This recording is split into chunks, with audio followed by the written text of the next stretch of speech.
সবচেয়ে অন্ধকার জগতের মানুষের হাতে যখন পৃথিবীর সবচেয়ে পবিত্র কোনো নিদর্শন গিয়ে পৌঁছায়, তখন ইতিহাসের পাতাগুলো থমকে যায় বিস্ময়করভাবে। ৭ বছর আগে রহস্যজনকভাবে মৃত এক মার্কিন ধনকুবেরের ব্যক্তিগত নথিপত্র যখন একের পর এক খুলেছে, তখন বেরিয়ে এসেছে এমন এক তথ্য যা বিশ্বাস করাও দুর্বিষহ।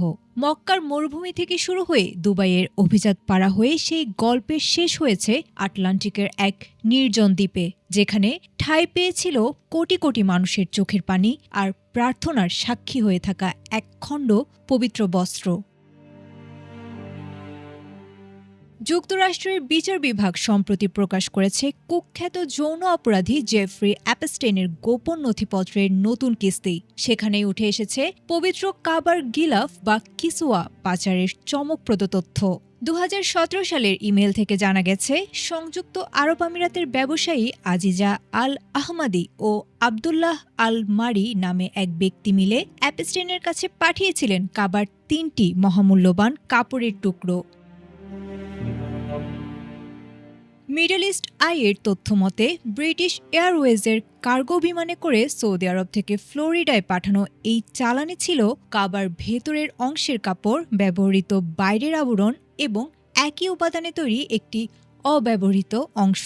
কাস্টমস জটিলতা এড়াতে একে তালিকাভুক্ত করা হয়েছিল আর্ট পিস বা শিল্পকর্ম হিসেবে।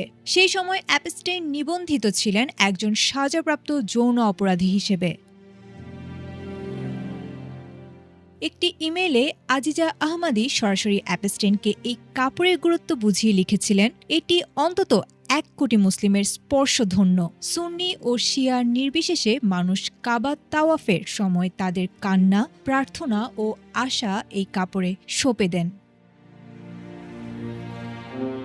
তবে কেন এবং কোন উদ্দেশ্যে এই পবিত্র নিদর্শনগুলো একজন কুখ্যাত অপরাধীর কাছে পাঠানো হয়েছিল তার উত্তর এখনও অজানা। কেবল কাপড়ের চালানেই শেষ নয়, নথিতে দেখা গেছে হারিকেন ইরমার পর অ্যাপস্টেইনের ব্যক্তিগত দ্বীপে তাঁবু পাঠানোর প্রতিশ্রুতিও দিয়েছিলেন ওই আমিরাতি নারী।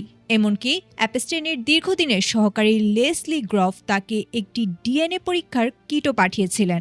একই সময়ে এফবিআই এর নথিতে দাবি করা হয়েছে অ্যাপস্টেইন তখন কাজ করতেন ইসরায়েলি গোয়েন্দা সংস্থা ও সাবেক প্রধানমন্ত্রী ইহুদ বারাকের ঘনিষ্ঠ সহযোগী হিসেবে। পবিত্রতা আর অপরাধের এই মেলবন্ধন এখন আন্তর্জাতিক মহলে নতুন এক রহস্যের জন্ম দিয়েছে।